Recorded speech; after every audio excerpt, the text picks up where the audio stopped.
الله الرحمن الرحيم الحمد لله رب العالمين الحمد لله الذي هدانا للدين الذي ارتضى والسبيل الذي اصطفى ونصرنا لما يوجب الزلفة لديه والوصول إليه فأمرنا لأداء فرض الجمعات وما وجب فيها من الطاعات وقسم لأهلها من العطاء في يوم الجزاء إنه هو العزيز الحكيم ثم الصلاة والسلام على أشرف الأنبياء والمرسلين الذي سمي في السماء بأحمد وفي الأرض بأبي القاسم محمد اللهم صل على محمد وآل محمد وعلى آل بيته الطيبين الطاهرين المعصومين الذين أذهب الله عنهم الرجس وطهرهم تطهيرا اللهم صل على محمد وآل دائما محمد على أعداء الله أجمعين من الآن إلى قيام يوم الدين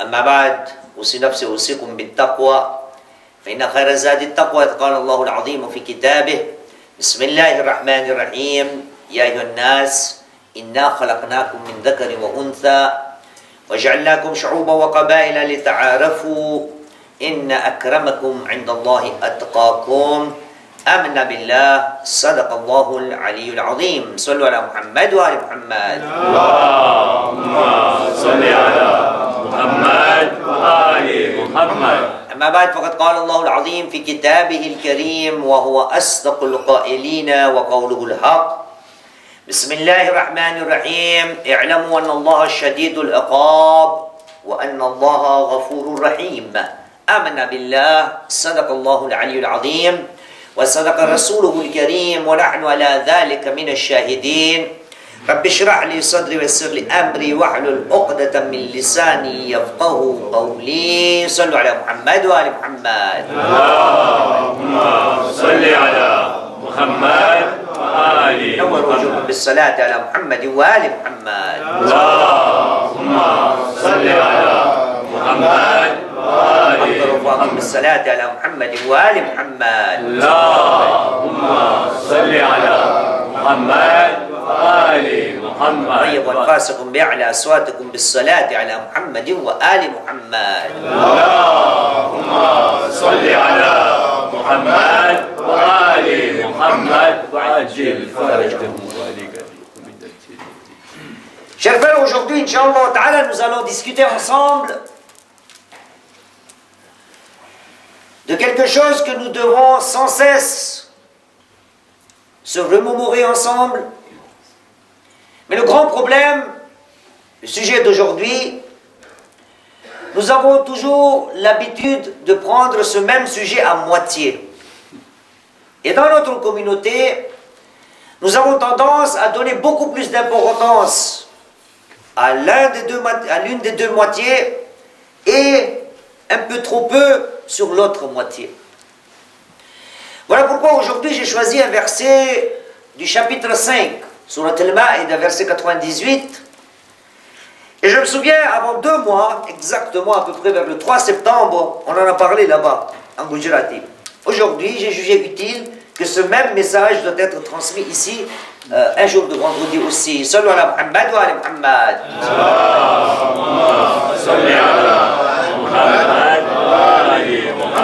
Allah subhanahu wa ta'ala dans le Saint-Coran, chapitre 5, verset 98, nous dit Bismillah ar-Rahman ar-Rahim I'lamu anna Allah shadidul iqab. Sachez qu'Allah subhanahu wa ta'ala est très sévère en punition. Sachez qu'Allah subhanahu wa ta'ala est sévère en punition. Wa anna Allah ghafurur rahim. Et aussi qu'il est pardonneur et miséricordieux. Voyez-vous, Allah subhanahu wa ta'ala dans ces 2 versets utilise le mot sachez, i'lamu. Mon problème, j'ai toujours tendance à prendre en considération la deuxième partie. Wa anna Allah ghafurur rahim. Allah subhanahu wa ta'ala est pardonneur et miséricordieux. Je ne donne pas autant d'importance à la première partie. Là où Allah subhanahu wa ta'ala dit A'lamu anna Allah shadidul iqab. Sachez qu'Allah subhanahu wa ta'ala est sévère en punition. Pourquoi? Eh bien tout simplement parce qu'il est adil, il est juste. Il ne peut pas seulement utiliser sa miséricorde et laisser de côté, quoi? Sa justice. Et surtout, c'est une justice qui est divine. Voilà pourquoi chez nous, dans Usul al-Din, al-Adl ou al-Adala fait partie des bases principales de l'islam. La première chose, Tawhid, et deuxième chose, al-Adl ou al-Adala. Et donc, chers frères, aujourd'hui, ensemble, nous allons discuter de cela. Pourquoi nous avons seulement tendance à seulement prendre en considération Inna Allah ghafurur rahim. Dieu certes est pardonneur et miséricordieux. Parce que cela nous arrange. Cela nous arrange car nous commettions des fautes, des péchés, des désobéissances. Et donc, nous avons une facilité à accepter cela. Et ça devient un obstacle ou une excuse pour méfaits. Mais de l'autre côté, Allah subhanahu wa ta'ala nous dit il est sévère en punition. Ça, c'est une partie qui est prise à la légère. Et donc, voilà pourquoi, aujourd'hui, nous allons énumérer ensemble. Allah subhanahu wa ta'ala dit i'lamu anna Allah shadidul iqab. Il est sévère en punition. Et donc, nous avons utilisé l'autre fois une narration de notre premier imam, l'imam Ali ibn Abi Talib alayhi salam.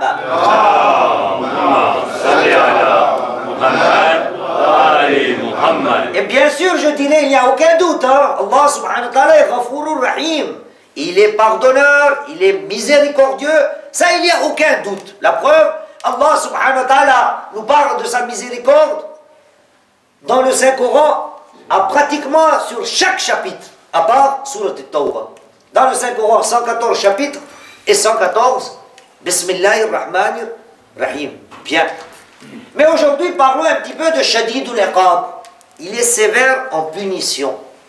Et donc, notre premier imam nous dit que le prophète m'a dit cela. Fima awsa Rasulullah ila Ali. Wa qal, Ya Ali, O Ali, arba'atun asra'u shay'in uqubatan.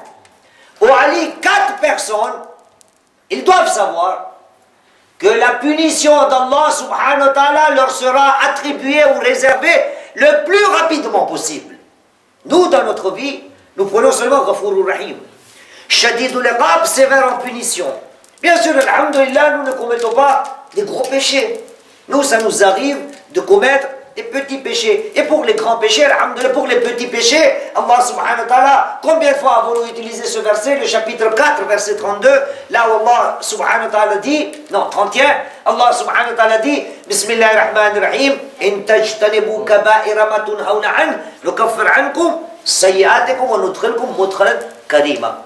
Si vous évitez les grands péchés que nous vous avons interdits, eh bien nous allons effacer vos méfaits et nous allons vous donner un endroit honorable, c'est-à-dire le paradis. Donc les petits péchés, Inch'Allah ta'ala, si nous omettons de faire les grands péchés, les petits seront pardonnés, il n'y a aucun problème. Mais Allah subhanahu wa ta'ala dit, attention, je ne suis pas seulement pardonneur, je suis sévère aussi en punition. Et donc, Inch'Allah ta'ala, durant notre vie, nous ne nous rendons pas compte combien de fois de la part d'Allah subhanahu wa ta'ala nous recevons des châtiments, des punitions, et parfois on se pose la question, mais pourquoi cela arrive-t-il? Nous ne trouvons pas de réponse à nos questions. Toujours des problèmes, maladies, dans le ménage, dans le foyer, divorce, au niveau du salaire, au niveau des revenus, au niveau de la santé, et ainsi de suite, dans le cercle familial. Partout là on va, on se dit, tiens, pourquoi tous ces problèmes m'arrivent souvent? Eh bien parce que ce sont les lois d'Allah subhanahu wa ta'ala. Et nous ne nous rendons pas compte d'où et de quelle manière Allah subhanahu wa ta'ala, parce qu'il a dit, je suis sévère en punition, et le prophète a dit, Ali, il y a 4 moments où Allah subhanahu wa ta'ala envoie très vite son châtiment ou sa punition. Ya Ali, voilà le premier. Rajulun ahsanta ilayhi fakafaka bil ihsani ilayhi isa'a. Voilà la première chose. Voilà le premier moment. Là où Allah subhanahu wa ta'ala envoie très vite sa malédiction, on va dire, ou sa punition. C'est quoi? Ya Ali, rajulun ahsanta ilayhi. Oh Ali, tu as été bienfaisant envers quelqu'un, et cette même personne, au lieu d'être bienfaisant vis-à-vis de toi ou avec toi, il te répond négativement ou par le mal. Quelqu'un qui te fait du bien, et toi tu te comportes en mal vis-à-vis de lui. Nous savons très bien dans le Saint-Coran, là aussi c'est un verset très connu, chapitre 55, verset 60, Allah dit Bismillahirrahmanirrahim, Hal jaza'ul ihsan illa al-ihsan. La réponse à la bienfaisance n'est autre que la bienfaisance. Bien. Donc, celui qui vous fait du bien, si vous lui répondez par le mal, le prophète a dit Ali, mon châtiment va venir. Et après, je ne me rends pas compte de quelle manière j'ai des problèmes dans ma vie. Donc la première question, toute facile à se poser, quand j'ai des problèmes dans ma vie, je dois me poser cette petite question simple. Est-ce que cette personne n'a pas été bienfaisant envers moi? C'est peut-être de là que viennent tous les problèmes dans ma vie. Et voyez-vous, notre premier imam, l'imam Ali ibn Abi Talib alayhi salam,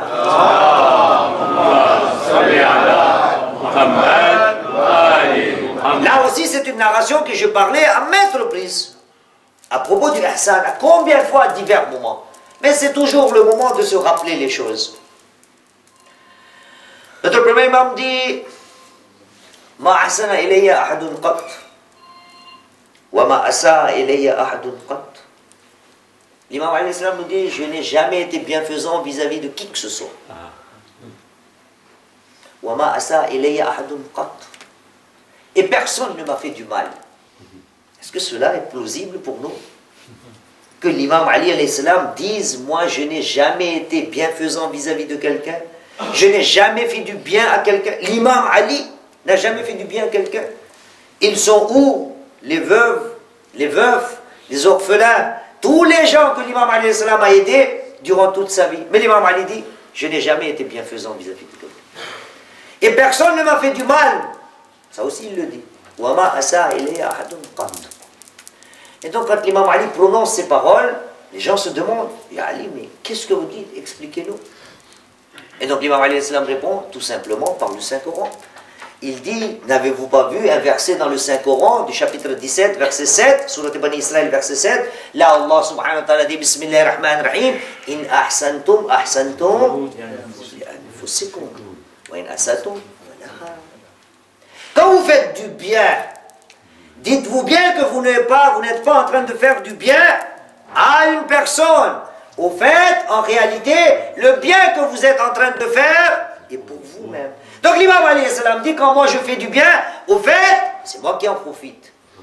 D'accord? Et personne ne m'a fait du mal. L'imam alayhi salam a été tellement maltraité que durant la prière, on lui a frappé l'épée. Ibn Muljim. Et pourtant il dit, personne ne m'a fait du mal. Pourquoi? Parce que celui qui fait du mal à quelqu'un, l'imam alayhi salam nous dit, Allah subhanahu wa ta'ala nous dit, en réalité, il se fait mal lui-même. Donc, chers frères, Allah subhanahu wa ta'ala nous dit, sachez qu'il est sévère en punition. Ne prenez pas seulement la partie de qu'il est Ghafourur Rahim. Il est aussi sévère en punition. Et surtout, sa punition arrive le plus rapidement possible à cette première personne. Yani, rajulun ahsanta ilayhi, fakafaka bil ihsani ilayhi isa'a. Celui envers lequel, Ya Ali, tu as été bienfaisant, mais cette personne te répond par le négatif. Voyez-vous, là aussi, c'est des versets. Sallu ala Muhammad wa ala Muhammad. Salli ala Muhammad wa ali Muhammad. Regarde, en guise de rappel. Surah Fussilat, chapitre 41, verset 34. Allah subhanahu wa ta'ala dit à son prophète, Bismillahirrahmanirrahim, wa la tastawi al-hasanatu wa la as-sayyi'a. Oh mon prophète, sache que l'acte de bonté et la mauvaise action ne sont pas pareils, ne sont pas identiques. Wa la tastawi al-hasana wa la as-sayyi'a. Idfa' billati hiya ahsan. Oh mon prophète, repousse quoi? Repousse le mal par le bien. Repousse le mal par le bien. Voilà ce que dit Allah subhanahu wa ta'ala. Donc dans ma vie, si j'ai des problèmes, il est fort possible qu'il y a des gens qui m'ont fait du bien et que moi, En réponse, je n'ai pas été bien avec eux. Ça, c'est la première personne. La deuxième, Ya Ali, Rajulun la tabri alayhi wa huwa yabri alayk. Voilà la deuxième personne qui va très sûrement voir la malédiction ou la punition d'Allah subhanahu wa ta'ala très rapidement. Rajulun la tabri alayhi. Une personne vis-à-vis de laquelle tu ne t'es pas comporté injustement. Tu n'as pas été oppresseur. Tu n'as pas été injuste vis-à-vis de quelqu'un. Et pourtant, cette personne, elle se comporte injustement vis-à-vis de toi. Eh bien, celle-là, qu'elle soit prête, la malédiction d'Allah subhanahu wa ta'ala va arriver très vite. Dans mon majlis là-bas, j'avais donné l'exemple. Prenons nos exemples. Combien de fois cela nous arrive-t-il de traiter injustement nos épouses, nos enfants, nos voisins, d'accord? Et ainsi de suite. Or qu'eux, ils n'ont rien fait du mal. Du matin jusqu'au soir, nos épouses sont là pour nous rendre service. Et pourtant, il nous arrive de nous énerver très rapidement. Et donc, le prophète dit à Ali, et il ne s'agit pas seulement des épouses, ne pas se comporter injustement vis-à-vis de quelqu'un, quand celui-ci ne vous a jamais fait du mal, cela ramène la malédiction d'Allah subhanahu. Allah subhanahu wa ta'ala, même vis-à-vis de vos ennemis, ne nous permet pas d'être injustes. Laissons de côté les épouses, la famille, l'entourage, les frères et ainsi de suite. Même les ennemis. Voyez-vous, dans ce même chapitre, donc 5-8, chapitre 5, verset 8, Allah subhanahu wa ta'ala dit, Bismillahirrahmanirrahim, wa la yajrimannakum shan'anu qawmin ala alla ta'dilu, i'dilu. Oh vous, sachez une chose, que la haine d'un peuple ne vous incite pas à être injuste. C'est pas parce que vous ne les aimez pas, vous les haïssez, que vous avez le droit d'être injuste. Non. Être injuste vis-à-vis de quelqu'un, or que lui ne vous a jamais fait du mal, le prophète dit à Ali, Ya Ali, prépare-toi à la punition sévère d'Allah. Donc ce sont ces quatre-là qui vont mériter le plus rapidement possible la malédiction ou la punition d'Allah subhanahu wa ta'ala. Cela fait deux. Le prophète continue de dire, Ya Ali, Rajulun a'ahadtahu ala amrin فوفيت له وهو يغادرك. Oh Ali, une personne à qui tu as donné un engagement, une promesse que toi tu as tenue, mais elle n'a pas tenu. Toi tu as tenu ta promesse, mais lui n'a pas tenu sa promesse. Voyez-vous là, et les promesses, il y en a combien que nous faisons? Prenons toujours notre exemple avec nos femmes. Je vais t'acheter un frigidaire, je vais t'acheter une télé, je vais t'acheter cela, je vais t'acheter cela, cela. Combien de promesses nous faisons dans notre vie? D'accord? Et là, le prophète dit à Ali, si quelqu'un te fait une promesse et que lui tient sa promesse et que toi tu ne tiens pas cette promesse, eh bien prépare-toi à ce que le châtiment d'Allah subhanahu wa ta'ala arrive le plus rapidement. Et quand nous parlons de châtiment, j'ai dit l'autre fois aussi, châtiment ça veut dire quoi?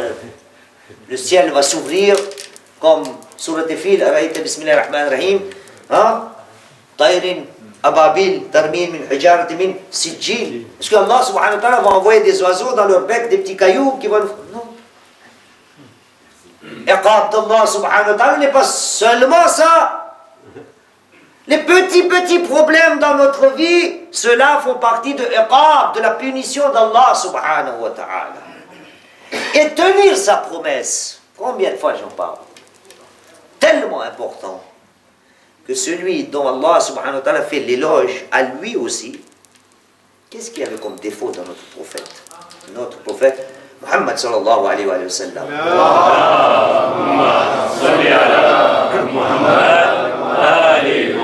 Ce prophète pour lequel Allah subhanahu wa ta'ala fait des éloges.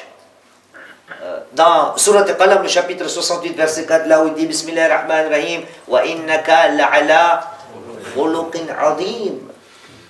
Oh mon prophète, tu es d'une moralité immense. Ce prophète qui a zéro défaut, qui est infaillible, Mais il y a une chose tellement importante qu'Allah subhanahu wa ta'ala dit à ce prophète-là, rappelle-toi de cela car cela est important. Quoi? Allah subhanahu wa ta'ala parle d'un de ses prophètes, Nabiullah Ismaïl. C'est un autre, c'est pas celui qui est le fils de Nabiullah Ibrahim alayhi salam. C'est un autre Ismaïl. Allah subhanahu wa ta'ala dans Surah Maryam, le chapitre 19 du Saint-Coran, verset 54 nous dit, il dit à son Bismillah ar-Rahman ar-Rahim, Wadhkur fil kitab Ismaïl, innahu kana sadiq al-wa'd, wa kana rasul al-nabi. Oh mon prophète, rappelle-toi de Ismaïl. Pourquoi? Kana sadiq al-wa'd. C'était quelqu'un qui tenait ses promesses. Donc tenir ses promesses est tellement important qu'Allah subhanahu wa ta'ala a jugé utile de le rappeler à son prophète. Et nous, des promesses, nous allons vous faire, Masha'Allah, comme dit quelqu'un, à gogo. Je vais vous rappeler une promesse, il y en a beaucoup, il y en a une. Voyez-vous dans Surat Yasin, vous pouvez ouvrir vos téléphones, vous allez voir la promesse. Allah subhanahu wa ta'ala dans le chapitre 36, verset 60, nous dit, Bismillah ar-Rahman ar-Rahim. Alam ahad ilaykum ya bani Adam Allah. Vous savez par cœur. Ahad, engagement, promesse. Yali, celui qui ne va pas tenir ses engagements. Il y a deux parties dans une promesse. S'il y en a une qui tient et l'autre ne tient pas, et donc celui qui ne tient pas sa promesse, il doit être préparé à ce que le châtiment d'Allah subhanahu wa ta'ala va lui arriver le plus rapidement possible. Al-Ahd. Il va vous tenir sa promesse. Nous aimons Allah subhanahu wa ta'ala, nous tous. Tout le monde dit nous aimons Allah subhanahu wa ta'ala. Mais je dis souvent, il en est de même pour les Ahlul-Bayt alayhimus salam. Nous disons tous, j'aime l'imam Ali, j'aime l'imam Hassan, j'aime Fatima, j'aime le prophète. Mais c'est pas mieux si c'est l'imam Ali qui me dit je t'aime.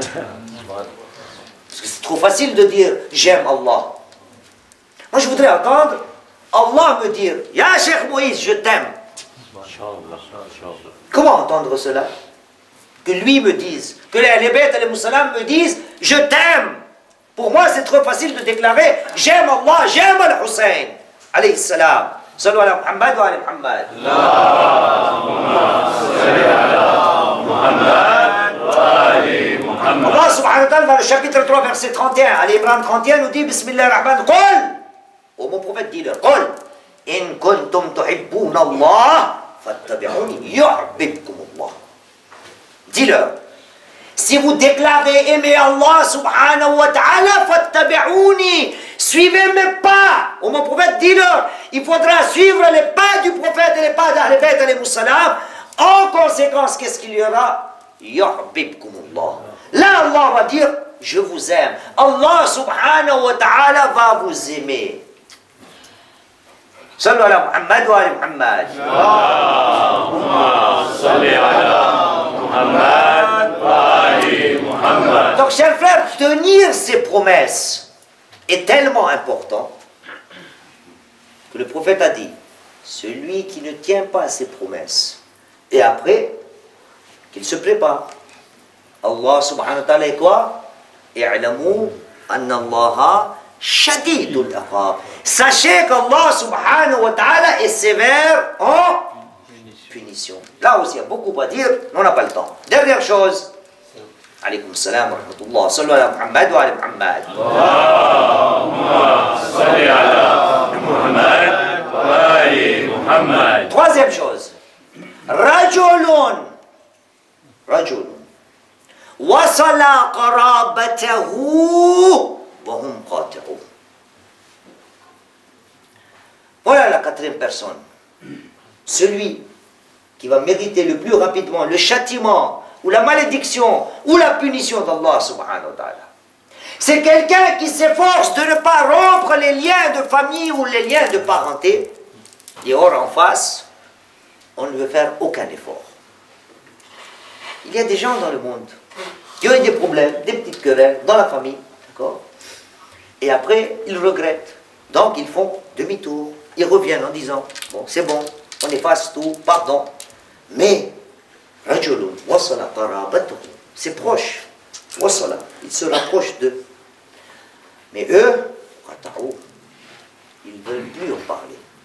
Ça y est, ils ont fait la distance, ils ont coupé les ponts, comme on dit en français, d'accord?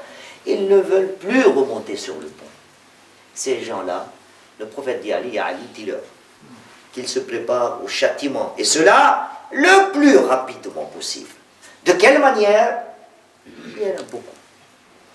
Une fois cela dit, voyez-vous Allah subhanahu wa ta'ala, comme j'ai dit tout à l'heure, que troisièmement, quand le prophète a dit à Ali, celui qui ne tient pas ses engagements, qu'il se prépare au châtiment d'Allah subhanahu wa ta'ala. Et comme j'ai dit, nous aimons, non? Allah subhanahu wa ta'ala. Et j'ai dit aussi que c'est mieux que c'est lui qui me dise que je t'aime.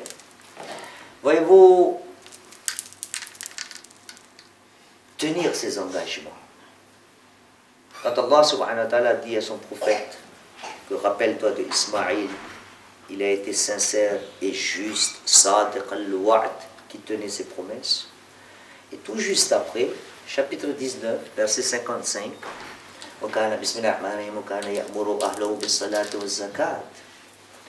il disait à sa famille de ne pas laisser de côté la prière et la zakat. Et il était aimé d'Allah subhanahu wa ta'ala. Tenir ses promesses, c'est être aimé d'Allah subhanahu wa ta'ala.